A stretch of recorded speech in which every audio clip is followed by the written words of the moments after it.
India और England की 5 match की सीरीज 25 से स्टार्ट होने वाली है और WTC 23 और 25 का जो लिस्ट है उसमें इंडिया फिलहाल दूसरे नंबर पर है। फर्स्ट नंबर पर ऑस्ट्रेलिया है जिसने अब तक 9 मैचेस खेले हैं, वही इंडिया ने 4 मैच खेले जिसमें 2 जीत और 1 हार जो कि न्यूजीलैंड के सामने आई थी। अब यहां से 23-25 का जो WTC है वो ऑब्वियसली निकल चुका है, सब मैचेस चल रहे हैं और 2 बार हम ऑलरेडी फाइनल में आ चुके हैं। तो ये जो सीरीज है ये बहुत इंपॉर्टेंट है दोनों ही टीम के लिए, लेकिन इस इंपॉर्टेंट सीरीज में इंडिया अपनी फुल स्ट्रेंथ के साथ नहीं खेलेगा शुरू में, बिकॉज कोहली उनके पास नहीं है। कोहली 2 मैचेस के लिए बाहर हो चुके हैं।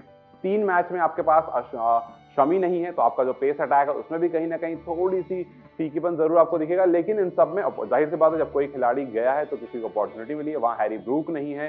तो ये 23-25 की साइकिल जो है इसमें 5 मैच की सीरीज जो 25 जनवरी से स्टार्ट होनी है, इसमें इंडिया के पास बहुत सारे क्वेश्चन है। जैसे आप सबसे पहले ये देखना है कि क्या आप अश्विन और जडेजा को साथ में देखोगे, क्या आप कोहली के ना होने पर कोई नया खिलाड़ी देखोगे, या फिर आप चेतेश्वर पुजारा की तरफ मोड़ करके देखोगे। क्योंकि अगर आप टीम में देखेंगे तो एक प्लेयर जो माइनस हुआ है उसमें बहुत सारे खिलाड़ियों की जगह बन गई। जैसे आपके पास कोहली नहीं है, कोहली यूजुअली टेस्ट में नंबर 4 पर आते हैं, अब उस नंबर 4 पर कौन उनको रिप्लेस कर सकता है, ये एक बहुत बड़ा सवाल है। क्योंकि शमी नहीं थे, यह बात आपको पहले से पता थी, तो आपने उनके रिप्लेसमेंट में खिलाड़ी रख रखे हैं। आपके पास मुकेश हैं, आपके पास सिराज हैं, आपके पास जसप्रीत बुमराह हैं, और यहां पर वो केसेस नहीं आएंगे जहां पर आप 3 से ज्यादा पेसर के साथ खेलने का सोचो। मोस्ट प्रॉब्ली आप 2 पेसर और 3 स्पिनर के साथ ही जाओगे, और अगर ऐसा केस रहेगा तो आपको बुमराह और सिराज साथ में दिखेंगे और जरूरत पड़ने पर मुकेश आपको टीम में आते हुए दिख सकते हैं। लेकिन बल्लेबाजी में आप किसको रखोगे, ये एक बड़ा सवाल है। क्या बल्लेबाजी में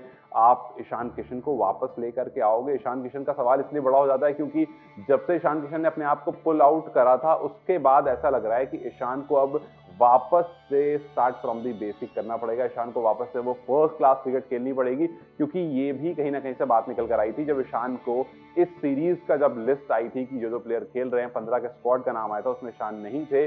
तो फिर सवाल बड़ा हो गया था कि क्या ईशान की एक गलती उन पर इतनी भारी पड़ गई है कि अब ईशान को वापस आने के लिए काफी पापड़ बेलने पड़ेंगे। हालांकि जब राहुल द्रविड़ से बात पूछी गई थी तो उन्होंने कहा था कि नहीं, ऐसा कुछ नहीं है, अभी तक ईशान ने अपने आप को अवेलेबल नहीं बताया और इस वजह से वो नहीं आ रहे हैं। लेकिन यहां पर जो अचानक से विराट कोहली ने अपना नाम पुल आउट करा है, इसमें एक सवाल जरूर खड़ा हो गया है कि किस तरह से आप कौन से खिलाड़ी को लेकर के आओगे। और दूसरी तरफ रोहित शर्मा जो कि कप्तानी करते हुए आपको दिखेंगे, वहां पर उनको भी लेकर के काफी सारी बातें हैं, क्योंकि जाहिर इंग्लैंड के बारे में वही बात है, जब जब आप मैचेस देखते हैं, मैच शुरू होने वाला होता है, जैसे सुनील गावस्कर ने कहा था कि जो इंग्लैंड की मीडिया है या फिर जो इंग्लैंड के प्लेयर्स हैं या जो फॉर्मर प्लेयर्स हैं, ये आपको अपने वर्ड से अटैक करना शुरू कर देते हैं, रोना गाना शुरू कर देते हैं, और कुछ ऐसा ही होने लगा है। वही स्पिनिंग ट्रैक होगी, पेस ट्रैक होगा, नहीं अगर स्पिनिंग होगी तो बैट्स बॉल को इफेक्ट फायदा होगा, अगर स्पिनिंग होगी तो इंडिया उतना फायदा नहीं उठा पाएगा, और इस तरह की ढेरों बातें चल रही हैं।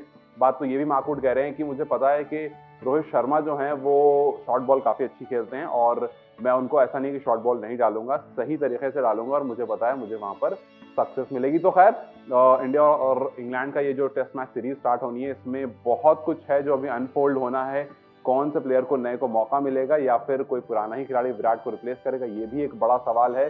तो चलिए देखते हैं कि किस तरह से ये मैचेस अनफोल्ड होते हैं, किस तरह से ये सीरीज अनफोल्ड होती है। आप कौन से खिलाड़ी को देखने के लिए सबसे ज्यादा एक्साइटेड हैं, मुझे अपनी राय कमेंट में जरूर बताएं। वीडियो को लाइक और शेयर जरूर करें और जाते जाते चैनल को सब्सक्राइब कर जाएं।